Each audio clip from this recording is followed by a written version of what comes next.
This is the 5 ways how to start manipulating your thoughts into a more useful structure. So there's a couple key areas, right? So when we're talking about thoughts, we've already dealt with the emotion. That's through the tapping process I did in an earlier video. There's some other ways, but that's one of the more effective ones.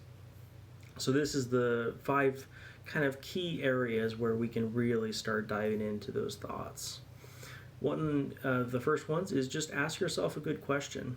The human likes to chunk, so we tend to delete or generalize or create these connections that sometimes just aren't helpful.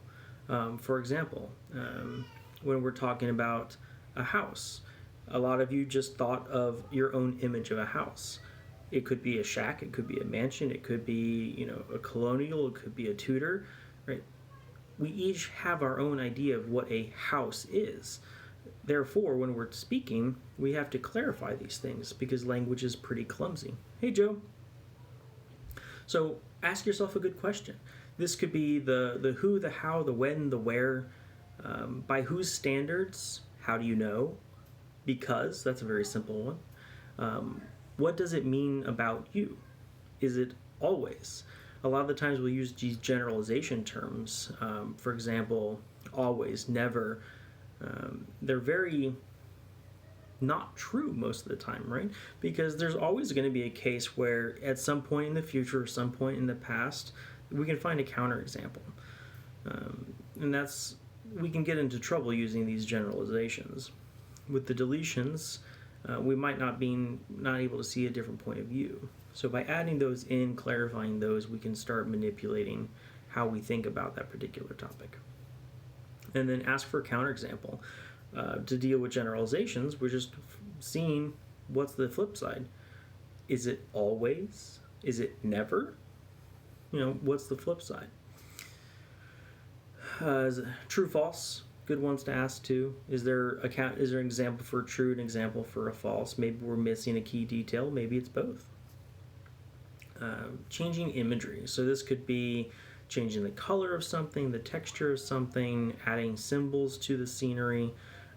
Think about Photoshop, right? We have a scene where something happened, and then we can then go and change all the things around it. You've seen Harry Potter, where they're talking about the thing in the closet. I can't remember its name, but that takes on like the person's worst fears. How you get around that is by thinking about what would make that thing funny. In the thing of thoughts, we can do very similar things. We can add something that makes it more calming, adding a color, for example, or changing a detail in that image that just makes it easier to deal with. We can change time. We can speed time up, go into the future, reverse time, go into the past. Time of day, all that stuff we can play with, right? It's our movie. We can change and edit and manipulate that movie however we see fit. Going into the future, the advantage of that is we can move past the problem to a point really far in the future where we've dealt with it. It's over. We've learned all the things that we need to learn from that scenario, and then take whatever that learning is and then bring it back to that moment in time with that knowledge, and then we can go deal with it. Similar in the past, we can go into the past and heal something back there. So some of the questions we can kind of lead ourselves through with that is, let's say the phrase "I'm broken." You can say "I am healing," right? We're making it one step better at a time, chunking it rather than maybe going all the way if you're not able to. Then you could say, "I have felt broken. I choose to heal. I am healing.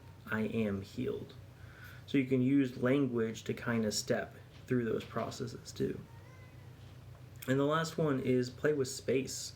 This is kind of more bigger changes. So this is maybe changing size. Like let's say a bully, right? Instead of bully being larger than life, let's shrink them down to being a little mouse. Changing perspective, first person versus third person, move it around. change yourself, make yourself really big compared to the bully, for example. Changing shape, adding things, pulling the sun in, pushing the sun away, all those kind of things that are more environmental versus imagery. So I hope this kind of gives a starter conversation to how to use thoughts to change a hard topic and make it easier. If you guys want to learn more, feel free to message me. I'm happy to talk about a specific example. When we're using something specific, it's much easier to talk and kind of deal with that in the moment. So I hope you enjoyed. See you guys tomorrow.